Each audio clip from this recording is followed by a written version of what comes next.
नमस्कार दोस्तों, मैं निशी राघव आप सभी का एसडी पब्लिकेशन के ऑनलाइन प्लेटफॉर्म पर स्वागत करती हूं। जैसा कि आप सभी को ज्ञात होगा, कल 19/9/2021 को Uttar Pradesh public service commission की ओर से जीआईसी प्रवक्ता की परीक्षा का आयोजन हुआ। तो आशा करती हूँ सभी का पेपर बहुत अच्छा हुआ होगा और अच्छा होना भी चाहिए भाई। हालांकि आप ही लोगों के कंधों पर तो हमारे उज्जवल देश का भविष्य है। तो चलिए, आज जो हम चर्चा करने आए हैं वो चर्चा करने के लिए आए हैं हिंदी विषय के ऊपर। देखते हैं कि हिंदी विषय का पेपर कैसा आया है, कैसा नहीं आया है। हालांकि मैंने जो रिव्यू लिए बच्चों से, बच्चों ने बताया कि जो एग्ज़ाम था वो औसत रहा है। मतलब औसत कहें तो ज़्यादा ना कठिन ना ज़्यादा सरल। तो इसके विषय में और अच्छे से हम जो जानकारी प्राप्त करते हैं अपने ही अभ्यर्थी प्रफुल्ल मिश्रा के माध्यम से जानकारी प्राप्त करते हैं। उनसे हम जानेंगे कि पेपर कैसा था, मेरिट कितनी जाने की संभावना है। चूंकि एक विद्यार्थी जो होता है वो सबसे अच्छा मूल्यांकन कर सकता है अपनी परीक्षा का। और सबसे बड़ी बात, हमें उनसे ये पता चलेगा कि उन्होंने अपनी परीक्षा का माध्यम क्या लिया, मतलब उन्होंने किस तरह से अपनी परीक्षा को तैयार करने की रणनीति बनाई, किस तरह से कौन कौन सी उन्होंने पुस्तकें पढ़ी। तो इन सब के बारे में हम जानकारी प्राप्त करेंगे प्रफुल्ल मिश्रा से। तो मैं बुलाती हूँ प्रफुल्ल मिश्रा, आइए आप बताइए हमें। आइए प्रफुल्ल मिश्रा, आपका स्वागत है एसडी पब्लिकेशन के ऑनलाइन प्लेटफॉर्म पर। बताइए मिश्रा।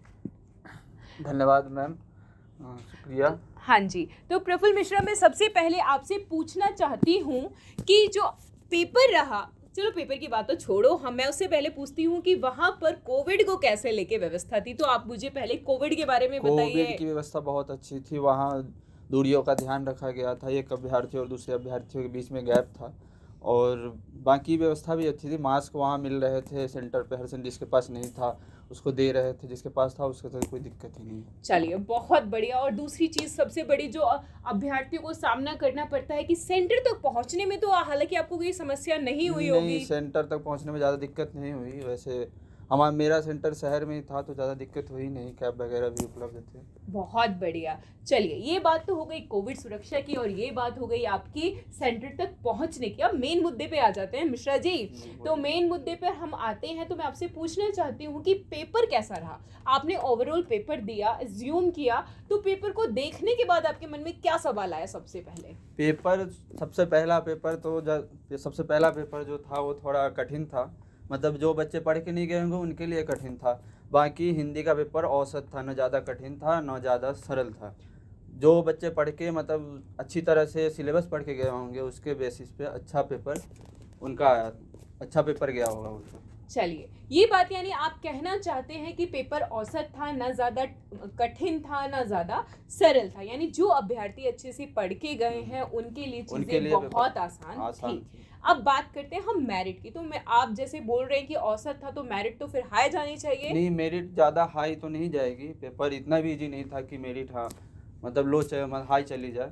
औसत पेपर जैसे औसत था, मेरिट भी औसत ही जाएगी, ज़्यादा न कम। ओके, ये चलिए बहुत बढ़िया। मिश्रा जी ने अपने अनुभव हमारे साथ शेयर कर रहे हैं। अब अनुभवों की बात तो भैया बहुत हो गई। यहाँ पर मैं बच्चों को बताना चाहती हूँ, मिश्रा जी, आपने अपनी तैयारी करने के लिए क्या क्या रणनीतियाँ बनाई?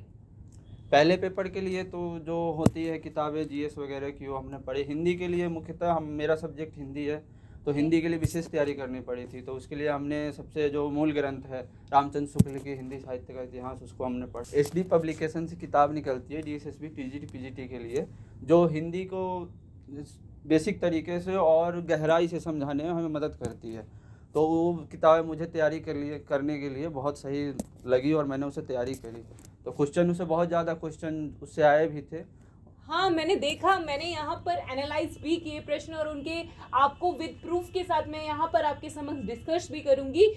जो आपने मुझे बताए थे, आपकी स्मृति के आधार पर जो प्रश्न थे उनको हमने यहाँ पर लिया और हमने देखा कि जो ये प्रश्न अपनी स्मृति के आधार पर हमें बता रहे हैं वो ज्यों के त्यों हमारे पुस्तकों में दिए गए हैं। और इसका प्रमाण सहित मैं यहाँ पर विवरण आपके समक्ष प्रस्तुत करने जा रही हूँ। तो चलिए मिश्रा जी, थोड़ा सा आप इधर हो जाइए, मैं यहाँ पर डिस्कस कर लेती हूँ बच्चों के साथ। तो जीवनी साहित्य से संबंधित कृति आवारा मसीहा इनमें से किस रचनाकार के जीवन पर आधारित आधारित है, यानी जो पक्ष रहा यहाँ पहला प्रश्न, हालांकि ये सेट वाइज होता है, किसी का कोई प्रश्न आया होगा, किसी का कोई प्रश्न आया होगा, राइट। तो आपने जो मुझे बताया आपके जो सेट में था प्रथम प्रश्न ये था। तो देखिए ये एज इट इज हमारी पुस्तक में किस तरह से दिया गया है इसके विषय में आप देखिए। यहाँ पर जीवनी के बारे में हमने पूरा दिया गया है। तो यहाँ पूछा गया है आवारा मसीहा किसके द्वारा लिखी गई है, किसके जीवन के बारे में लिखी है। तो यहाँ पूरा मैंने आपको मेंशन किया गया है, देख लीजिए।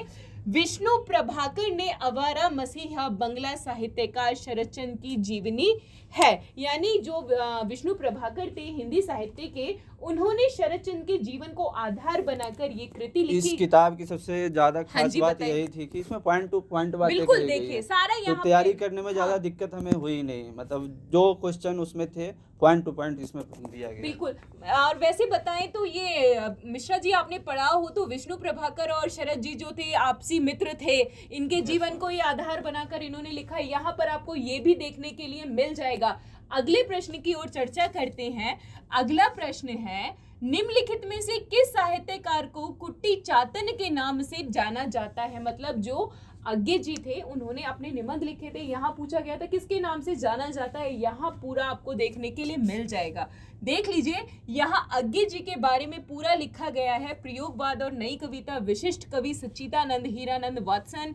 अज्ञे का स्वर अत्यंत वैधव्यपूर्ण है, ये कुशल कवि वगैरह हैं। और यहाँ पर इनके लिखा है नोट, अज्ञे जी ने कुछ निबंध कुट्टी चातन नाम से भी लिखे। मतलब कहना ये चाहते हैं कि हमारी जो पुस्तकें हैं उनकी एक विशेष बात यह है कि यहाँ पर लंबा चौड़ा पोथा नहीं है, बात को लेकर बात कही गई है। यानी यहाँ कौन सी कहते हैं ना, शमशेर बहादुर की कौन सी कृति है, बात बोलेगी हम नहीं, तो यहाँ पर हमारी पुस्तक बोलेगी हम नहीं। और इसका साक्षात प्रमाण जो देखने के लिए मिल रहा है हमें यहाँ देखने के लिए खूबी मिल रहा है। अगला और सबसे बड़ी बात, यहाँ हम आपको प्रमाण के साथ दे रहे हैं कि ये जो प्रश्न है वो आप हमारी पुस्तक में इस विधा जो ये चैप्टर है, यानी जो अन्य कथितर गद्य विधाओं के हैं, आप ये पृष्ठ संख्या 233 से लेकर 251 तक देख सकते हैं। तो यानी अब हमने 2 प्रश्नों का देख लिया, आगे देखते हैं। यहाँ पर आपको शायद ये उपन्यासकार थे उनको सम्मिलित करने के लिए आया था।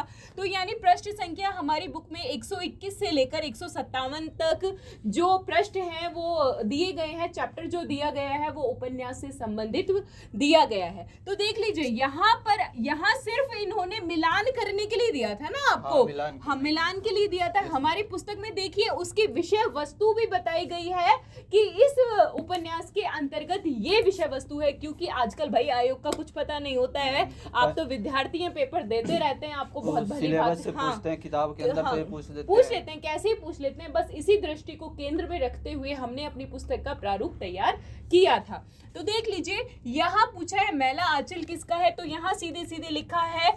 मैला आंचल की बात करें तो फणीश्वर नाथ रेणु का आंचलिक उपन्यास है। यहाँ पुनिया जिले के मैरीगंज गांव की कथा है। ऐसे ही हमने यहाँ विवेकी राय के बारे में बता दिया, यहाँ आपका शिव प्रसाद के बारे में बता दिया। लोक ऋण किसका है, विवेकी राय का है। गली आगे मुड़ती है, शिव प्रसाद का है। यह पतबंधु था, श्री नरेश मेहता का है। ये तो आपके उपन्यास से संबंधित प्रश्न आए थे। यहाँ पूरा आपको मैंने वर्णन कर दिया है जहाँ से पूछा गया है। बात करें एकांकी की, मुझे ऐसा महसूस होता है प्रफुल्ल की अधिकतर जो प्रश्न आए थे वो अन्य कथित गद्य विधाओं को इन्होंने केंद्र में रखा था। सही बात बोल रही हूं? एक पोर्शन लेकर नहीं चल सकते। आधुनिक काल में जितने भी है उसमें आलोचना हो गए, निबंध हो गए, एकांकी हो गए, सब में से आधुनिक काल से ज्यादा प्रश्न थे इसमें। मतलब आधुनिक काल को ज्यादा आधार बनाया था। बिल्कुल यार, आयोग का कोई भरोसा नहीं होता, मन करता है उसका आदि काल को आधार बना लेता है। हाँ, किसी वो सब्जेक्ट में किसी और उससे पूछ देते हैं, मतलब उसका मन है जहां उसका मन किया। ठीक है, एकांकी से पूछा गया था कि निम्न में से कौन सी एकांकी, दुर्गा एकांकी के रचनाकार कौन है। तो यहाँ पर मैंने एकांकी के बारे में हमारी पुस्तक में है। ये तो देखिए छोटा छोटा प्रारूप है, इसके अलावा भरपूर यहाँ पर बताया गया है कौन सी एकांकी किसकी है। तो देख लीजिए उदय शंकर भट्ट की एक ही कब्र में दुर्गा, ये सारी जो एकांकियाँ हैं उनकी है, इनके बारे में बता दिया गया है पुस्तक के अंतर्गत। अब देख लीजिए आगे चलते हैं। अगला प्रश्न है लक्ष्मीपुरा, यहाँ थोड़ी सी टाइपिंग मिस्टेक है, ये पुत्र नहीं है पुरा है, इनमें से किस विधा की रचना है? तो ये भी आपको अन्य कथेतर गद्य विधा में 233 से 255 तक मिल जाएगा। ये एक रिपोताज है। और देख लीजिए ये शिवदान सिंह चौहान की है लक्ष्मीपुरा, और मौत के खिलाफ जिंदगी की लड़ाई जो है ये इनकी 2 अन्य रचनाएं हैं। आगे चलते हैं, अगला प्रश्न देखते हैं। इनमें से महाकवि कालिदास के जीवन को आधारित मोहन राकेश की नाटक कृति है। देखिए सबसे बड़ी विशेषता हमारी पुस्तक की ये थी, क्योंकि आपने देखा होगा बाजार में मिलने वाले जो ग्रंथ होते हैं, आपने देखा होगा, आप तो खुद विद्यार्थी रहे हैं, आप बहुत सारी पुस्तकें खरीद के लाते हैं, क्या वो निचोड़ हमारी पुस्तकों जैसा उन पुस्तकों में देखने को मिलता है? में नहीं मिलता, या तो उनमें कॉन्टेक्स्ट होता है, या बस जो ऊपर ऊपर बातें होती है वही होती है। यहाँ मतलब पॉइंट टू पॉइंट बातें की गई है, जैसे क्वेश्चन जो भी था महाकवि कालिदास के जीवन पर आधारित, तो वहाँ हमें किताब में मिलती है वो चीजें, ये पॉइंट के आधार, जैसे हमें पॉइंट नोटेट किया गया है कि ऐसे मतलब यही विशेषता है कि सीधे सीधे बता दिया भाई, हमने इधर उधर की बात नहीं की, क्योंकि आजकल आयोग का भैया भरोसा नहीं है, उसके दिमाग का खेल है, जहां मन करेगा वहां से कलम उठाएगा और प्रश्न पूछ लेगा। तो आगे चलते हैं, देख लीजिए यहाँ पूरा दिया हुआ है कि कौन से नाटक में कालिदास के बारे में वर्णन किया गया है। तो आषाढ़ का एक दिन नाटक में कालिदास को एक प्रतीक के रूप में चित्रित किया गया था। ठीक है, आगे चलिए देखते हैं, कहीं न जाए कहिए आत्मकथा के लेखक कौन है। यानी मुझे तो यही महसूस होता है कि अधिकतर जो प्रश्न पूछे गए हैं वो आत्मकथा, जीवनी, अन्य कथेतर गद्य विधाओं से ही पूछे गए हैं। तो देख लीजिए यहाँ पर जो प्रश्न आपका बनता है वो यहाँ से है, भगवती चरण वर्मा, कहीं न जाए कहिए, 2001 में उन्होंने आत्मकथा लिखी थी। अगला प्रश्न देखते हैं, निम्नलिखित में से राजेंद्र यादव की संस्मरण कृति कौन सी है? मतलब मुझे यही लग रहा है कि सारे यही पूछे गए, पर कोई दिक्कत तो है नहीं, अपनी पुस्तक में सारी चीजें हमें देखने को मिल जाती हैं। तो देख लीजिए यहाँ पर जो है आपकी इनका राजेंद्र यादव का देखते हैं। तो राजेंद्र यादव की कौन कौन सी कृति है जो उन्होंने संस्मरण रूप में लिखी है? ये रे राजेंद्र यादव, औरों के बहाने और वे देवता नहीं थे। हमारी पुस्तक में सारी चीजें जो है ना वो वर्ष के अकॉर्डिंग दी गई हैं, क्योंकि आपने देखा होगा, आप तो नेट का पेपर भी देते रहते हैं, नेट के पेपर में अगर सन याद नहीं है तो बच्चा नेट का पेपर पास नहीं कर सकता आज की डेट में, क्योंकि कम से कम 30 से 60 प्रश्न ऐसे होते हैं जो वर्षों के अनुक्रम के अनुसार आपको लगाने पड़ते हैं। 20 क्वेश्चन तो सीधे सीधे होते हैं जो क्रम सजाने होते हैं, बाकी के पूछे जाते हैं कि कौन से वर्ष में कौन सा। आपने देखा होगा अधिकांश पुस्तक में क्या करते हैं, 1-2 का सन दे देते हैं और 1-2 का वर्ष नहीं देते। अब भैया अब यहाँ ये एक भारी भरकम समस्या हो गई, क्योंकि जहां वर्ष नहीं वहां आपका नेट का पेपर नहीं। तो इसलिए हमने अपनी पुस्तक के अंतर्गत विषयवार के साथ साथ वर्ष के अनुसार भी विवरण प्रस्तुत किया है। आगे चलते हैं, तो अगला प्रश्न देखते हैं। अगला प्रश्न हमारा कौन सा है? अगला प्रश्न है हमारा, हजारी प्रसाद द्विवेदी के बारे में पूछा था। अब देखो प्रफुल्ल मिश्रा, आपको थोड़ा इसको करने में थोड़ा समस्या तो नहीं हुई होगी जब आपने हमारी पुस्तक पढ़ी है। तो बच्चे क्या करेंगे, ये सभी को पता है कि हजारी प्रसाद द्विवेदी ने ऐतिहासिकता को आधार बनाकर अपने उपन्यासों का सर्जन किया था। तो देखिए डॉक्टर हजारी प्रसाद द्विवेदी के किस उपन्यास में रैक्य आख्यान भी कहा जाता है? तो ये अनाम दास का पोथा था जो 1976 में उन्होंने लिखा था।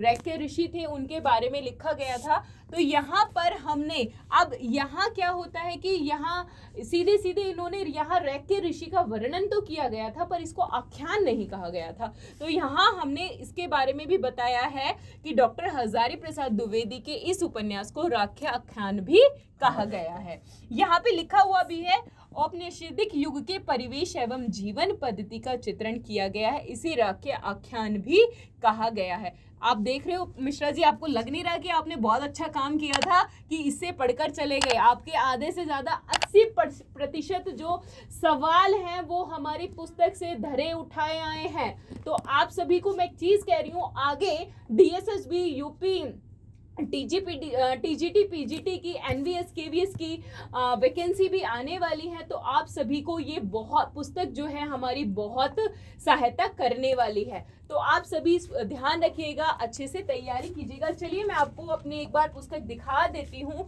देखिए ये हमारी पुस्तक है जिसमें से सारे सवाल यूं के यूं ही रखे हुए आए हैं। तो आप सभी से अनुरोध है कि आप इसे देखें, पढ़ें और अपनी परीक्षा में अच्छे से तैयारी करके जाएं ताकि आपका सिलेक्शन आपके हाथों में हो। अब ये आपकी जिम्मेदारी है। ये तो बात रही थी हमारी अपने सब्जेक्ट विषय की। अब बात कुछ हम फर्स्ट पेपर की भी कर लेते हैं। तो फर्स्ट पेपर की हमारी जो बुक पुस्तक है वो ये है जीआईसी प्रवक्ता वाली। तो इसमें हमारा सामान्य अध्ययन वगैरह सारी चीजें हैं। यहाँ से भी बहुत सारे प्रश्न पूछे गए हैं। अगर ये कहूँ कि 40 में से लगभग 30 प्रश्न तो थे ना, 30 जो प्रश्न हमारी तो पुस्तक आए से थे। आए थे। अब देखो यार 10% का तो चलता है, ऊपर नीचे थोड़ा बहुत चलता रहता है। चलिए तो मिलते हैं अब अपनी नेक्स्ट वीडियो में नेक्स्ट पेपर के एनालाइज के साथ। तो नेक्स्ट पेपर आप सभी को पता है कौन सा है? तो भाई नेक्स्ट पेपर जो आने वाला है हमारा डीएसएसबी टीजीटी का पेपर आने वाला है। तो नेक्स्ट पेपर में मिलते हैं, नेक्स्ट पेपर की वीडियो आपके साथ डिस्कस करते हैं। आप सभी तब तक तैयारी कीजिएगा अच्छे से। ऑल द बेस्ट, धन्यवाद।